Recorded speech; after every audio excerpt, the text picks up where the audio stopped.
Hey everybody, how's it going? I have a book review for you today. I'm reviewing Offspring by Jack Ketchum. This came out in, I believe, 1991, about 11 years after the first book in this Dead River series, Off Season, um, by Jack Ketchum, of course.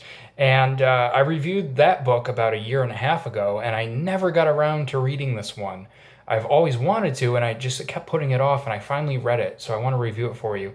Um, the short review, if you just want a succinct review right now, do I recommend this book? Yes, it was a great book. It was very well written, and if you liked the first book, you're gonna like this book. Don't worry, doesn't have sequelitis or anything. It's a good book. You're gonna like it. Okay, that's that. The long review.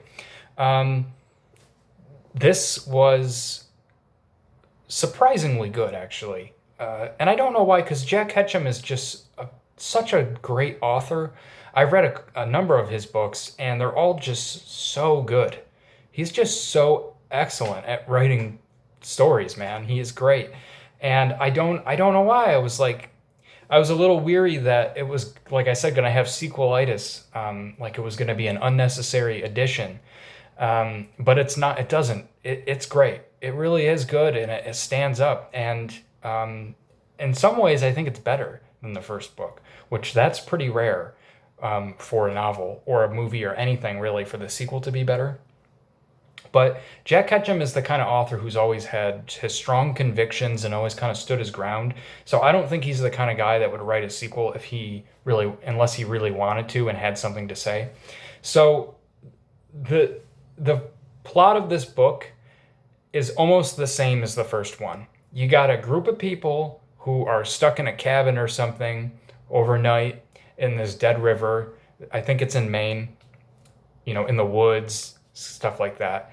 And they got a group of cannibals coming after them, and they have to survive the night. That's the plot of the first book, and that's basically the plot of this one.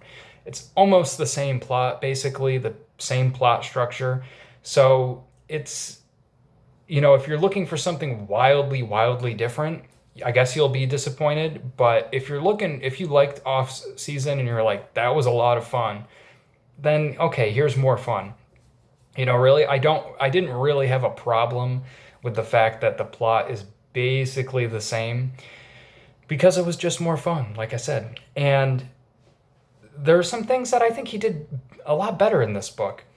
I think certainly he matured as an author in the time. I really do. I mean, 11 years isn't that long of a time period, but the characters in this book, well, I want to make it clear, I don't think this is like the most thought-provoking book ever written, of course, but I think that the characters had a lot more depth in this book than they did in the first one. He spent a lot more time developing them and their backstories, and I think I did really feel for the characters more in this book than I did in the first one. They were more interesting. They had more depth. The backstories were better. There were some subplots going on that were very interesting. And yeah, I think that he did that a lot better. I think that it also follows the same sort of plot progression, where basically the first half of the book, just like the first one, there's very little action that happens. And it's really spent just developing the characters. You're getting to know the characters and their routines, their lives, and some backstory, which again is much more in depth and interesting in this book than the first one. And then at about the 50% mark of the book, shit hits the fan and it goes ballistic really till the end of the book. Same exact as the first one. And when shit hit the fan in Off Season, it was like it happened, like you knew it was coming. He built it up, but when it actually happened, it almost like took me by surprise, and it just went like pedal to the metal to the end of just action and gore and just insanity. And this book pretty much does the same thing, but I will say that the gore in this book is toned down. Something you might be disappointed about if you are just looking for like insane brutality. This is definitely toned down. But again, I think that if you like the first one, you're going to love this one as well. I think that to the uninitiated, of course, I think that they would find this book very violent and probably too much. But I would say that the violence in this book was maybe like a 6.5 or a 7, whereas Off season was like probably 11, turned up to the max, really. Just insane. There's definitely some moments in this book that are very, very violent. You're going to find similar things involving the cannibals in this book that are equally as violent as the first, but it's much less frequent. It doesn't happen as often. And speaking of the cannibals, in the first book, I will say cannibals in horror stories and movies, they're not normally my favorite archetype, really. Like, I normally like vampires or zombies or something like that. Cannibals, I don't know why, they just don't always do it for me. But for some reason in off season, he made them really scary and cruel, and it really worked for me. It was one of the first times I've read a cannibal sort of story where I really liked it. And in this book, he kind of gives you some insight into them that he did not in the first one. You will see, I mean, the amount of cannibals in this book is much smaller because, of what happened in the first book, but you get to see things through their lens, really, that you definitely did in the first one. You get to see their perspective, how they work as a community, as a family, how they have these rituals, almost a religious sort of thing.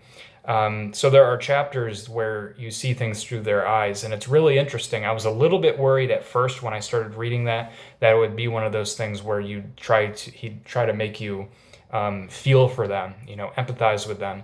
That doesn't really happen here. You're never going to be like, oh, I'm so sad about that with them, but it is very interesting to get that insight into them.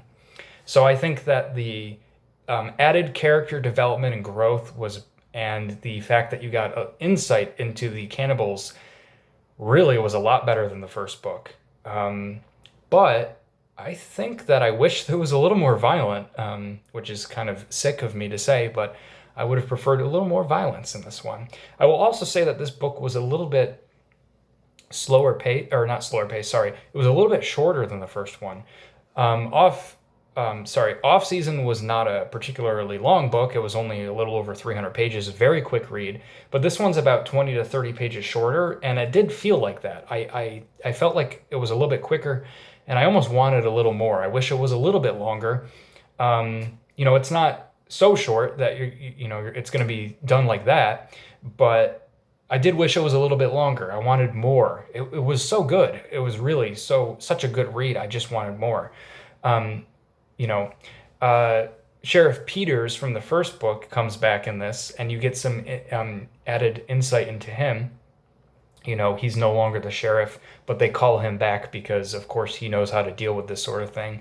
He's an alcoholic now. He's dealing with what happened. So if you liked Peters in the first book, you're going to get to see, he's a main character in this book. You don't get an immense amount of insight into him as you do some of the other characters, but it's still interesting nonetheless. So I really like this book. I thought it was quite a worthy sequel. It doesn't do much different. It's very, very similar in tone and plot, but that's okay. I think that there were things that were done a lot better than the first book. Which one do I prefer? It's really hard to say. I almost say I would prefer this book, but the violence in the first book really stuck with me. There are still scenes in that book that I still think about, that I definitely thought about reading this, that were very cruel, is the way I could describe it. And that's the thing with Ketchum, is why I think things he writes are so scary, because they're very matter-of-fact and cruel. And that's something he does really well. I don't think a lot of authors nail quite. There's a tone in his books that I haven't gotten from other writers. It's very hard to explain, but you'll know it when you read it. And yeah, I don't know. I was going to say one more thing. Sorry. Ketchum as an author, this is with this book, but with all of his books, when you're not in the intense action, like the crazy frenetic action, and things are taken back a little bit, it almost reads like you're just hanging out with him in a bar or something, or you're at a house and he's smoking a cigarette and you're having a couple beers and he's telling you this story. That's what it feels like when I read Ketchum's books. Like, I'm just hanging out with him, having a couple beers, and he's telling me the story. That's not something I get from a lot of authors. You definitely get the feeling like you're there in his books. That's, always a great thing that we want in books, but I don't get the feeling like he's telling me the story. So that's Offspring. I recommend it. There's another one called The Woman. That's the conclusion to the trilogy. And I'm looking forward to reading that one now with how much I like this one. I hope this was helpful. If you've read this book or you've read Off Season, let me know. In my off season review, some people mentioned they liked that one. So yeah, have a great day, guys. See you later.